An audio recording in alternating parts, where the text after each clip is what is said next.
हे कृष्ण। श्रील प्रभुपाद जी अक्सर ऐसे कहते थे, मतलब हमेशा ये कहते थे कि श्रील प्रभुपाद जी उनके जो ग्रंथ है वो ग्रंथों को उनके शिष्यों को कहते थे तुम ये ग्रंथों को पढ़ो। श्रील प्रभुपाद जी उनको हियरिंग करते थे, सुनते थे।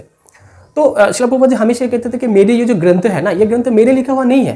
ये जो ग्रंथ है ये भगवान कृष्ण मेरे अंदर आविष्ट होकर मेरे द्वारा ये लिखाता है। तो श्रील प्रभुपाद जी अक्सर इनको सुनते थे। तो एक बार क्या हुआ, यशोदानंदन नाम का श्रील प्रभुपाद जी के शिष्य ईशोपनिषद पढ़ के श्रील प्रभुपाद को सुना रहे थे। तो सुनते सुनते श्रील प्रभुपाद जी उनको बीच में टोक दिया, रुको रुको रुको रुको, इस लाइन को एक बार और रिपीट करो। तो यशोदानंदन प्रभु और एक बार और रिपीट किया, फिर बोला एक बार और रिपीट करो, तो उन्होंने एक बार और रिपीट किया। तब श्रील प्रभुपाद जी चौंक गए। श्रील प्रभुपाद जी ने कहा कि ये मेरे लिखा हुआ लाइन नहीं है, किसी ने मेरे लाइन को चेंज कर दिया, किसी ने मेरे लिखा हुआ जो लाइन है इनको चेंज किया है। तो उन्होंने तुरंत बोला तमल कृष्ण गोस्वामी महाराज को बुलाओ, तमल को बुलाओ। तो तमल कृष्ण गोस्वामी महाराज आए और श्रील प्रभुपाद जी ने बोला कि तमल मेरा इंग्लिश क्या बहुत खराब है। उनको डांट के स्वर में श्रील प्रभुपाद जी ने बोला कि मेरा क्या इंग्लिश बहुत खराब है। तो तमल कृष्ण गोस्वामी महाराज चौंक गए, अरे नहीं नहीं प्रभुपाद आपके इंग्लिश तो बहुत अच्छा है। श्रील प्रभुपाद जी ने कहा तो फिर मेरे ये जो लाइन, मेरे जो लिखे हुए जो लाइन है इसको चेंज क्यों किया जा रहा है? इसको मेरे चेंज करने का अधिकार परमिशन तो मैंने नहीं दिया किसी को। तुम लोग इसको ट्रांसलेट कर सकते हो और एज इट इज जिनको मैंने दायित्व दिया है वो इनको ट्रांसलेट करेंगे और मैं उनको चेक करूंगा, एज इट इज ट्रांसलेट करना पड़ेगा। लेकिन मेरी जो लाइन है, इंग्लिश का जो लाइन है, ये इसको चेंज करने का मतलब परमिशन तो मैंने नहीं दिया है। तो श्री तमल कृष्ण को समझ के बहुत डांट लगा। तो उन्होंने बोला कि ये लाइन कभी भी चेंज मत करो, ये मेरी लाइन नहीं है। और जब हमेशा अच्छे मेंढक की तरह रहो, अच्छे मेंढक की तरह गुरु को पदांक का अनुसरण करो। गुरु के ऊपर गुरुगिरी करने मतलब तुम्हारा पतन का स्टार्ट हो गया।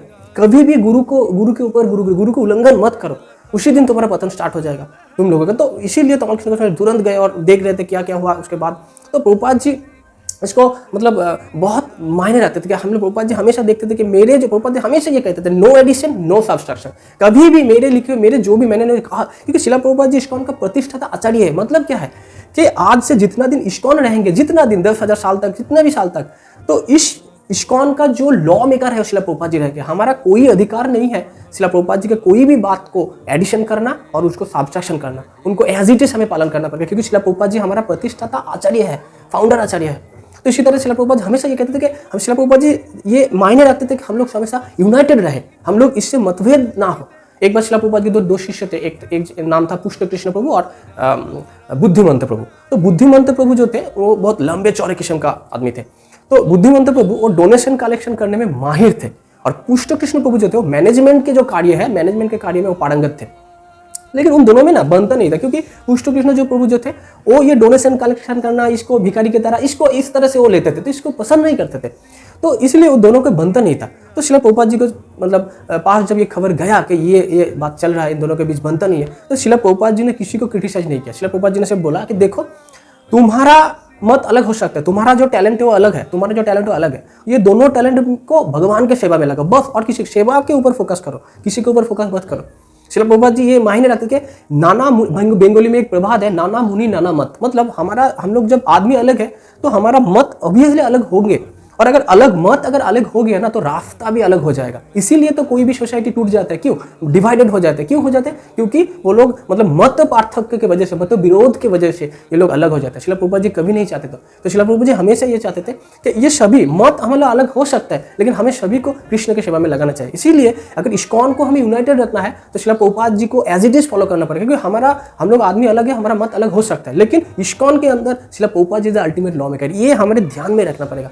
इसलिए एक बार श्रील प्रभुपाद जी जब 1977 के करीब, तो श्रील प्रभुपाद जी का फिजिकल कंडीशन बहुत खराब हो चुका था। तो श्रील प्रभुपाद तब गुरुकुल का एक उद्बोधन हो रहा था।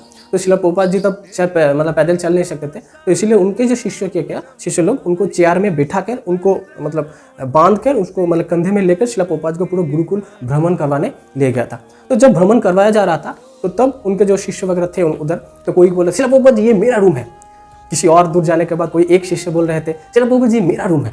तो ये जब मेरा रूम कर रहा था, श्रील प्रभुपाद जी उन लोगों को बहुत डर लगा कि ये क्या कर रहे हो, मेरा रूम। ये जो गुरुकुल मैंने बनाया है बच्चों के लिए है, बच्चों को ज़्यादा से ज़्यादा एडमिशन करो। तुम ही लोग अगर इनको मेरा रूम करते रहोगे तो बच्चे कदर रहेंगे। क्योंकि एक बार गौड़िया मठ में ये हुआ था कि भक्ति सिद्धांत सरस्वती ठाकुर तब जीवित थे, तो उनके जो डिसाइपल रूम को लेकर उन लोगों के अंदर उन लोगों को लड़ाई चल रहा था। तो भक्ति सिद्धांत सरस्वती ठाकुर जो थे उन्होंने बहुत अफसोस के सुर में बोला था कि अगर मेरे रहते मेरा शिष्य रूम लेकर इतना आपस में इतना विवाद में पड़ जाए तो मेरे जाने के बाद गौड़िया मठ में आग जलेगा।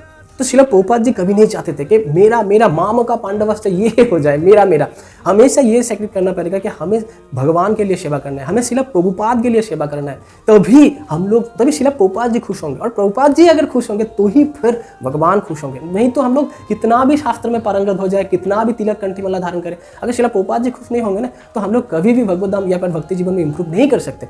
इसीलिए हम लोग देखा कि यूट्यूब की दुनिया में अभी बहुत सारा लेक्चर, बहुत सारे आदर्श सोसाइटी का बहुत सारा लेक्चर हम लोग शेयरिंग करते हैं और उसको बहुत ग्रुप शेयर करते हैं, ठीक है, लेकिन हम लोग कितने जन शिला प्रभुपाद जी का मान यश ग्लोरी को शेयर करते थे। शिला प्रभुपाद जी मान यश के आकांक्षी नहीं थे, क्योंकि गुरुकुल से जब वापस जा रहे थे सभी लोग बोल रहे थे जय शिला प्रभुपाद, जय शिला प्रभुपाद, तो प्रभुपाद जी उनको टोक रहे थे, बोलो मेरा नाम का धनी मत लग, बोलो बोलो हरे कृष्ण हरे कृष्ण। इसका मतलब ये नहीं है कि हम लोग जय शिला प्रभुपाद नहीं कहेंगे, हम लोग प्रभुपाद का ग्लोरी करेंगे, लेकिन प्रभुपाद जी जो गुरु आदर्श आचार्य है ना, वो उनको बाईपास करते थे। इसीलिए हम लोग शिला प्रभुपाद जी का जो ग्लोरी है, हमारा ये दायित्व है, क्योंकि शिला प्रभुपाद जी ने जो किया है वो ना तो भूतो ना भविष्यति, ना ही किसी ने किया है और बाद में ना ही कोई कर पाएंगे। इसीलिए शिला प्रभुपाद जी को हम लोग प्रीचिंग करें ना, हमारा प्रभुपाद जी हमारा है, हमें एबे जो घुसुक त्रिभुवन, मतलब क्या है कि हमें शिला प्रभुपाद जी के ये जो लीला वगैरह है इनको प्रचार करना है पूरे विश्व में, तभी फिर शिला प्रभुपाद जी के हम लोग ये कंट्रीब्यूट कर पाएंगे और शिला प्रभुपाद जी के एज इट इज पालन करना होगा। जगत गुरु शिला प्रभुपाद जी जय, हरे Krishna. Thank you for watching our video.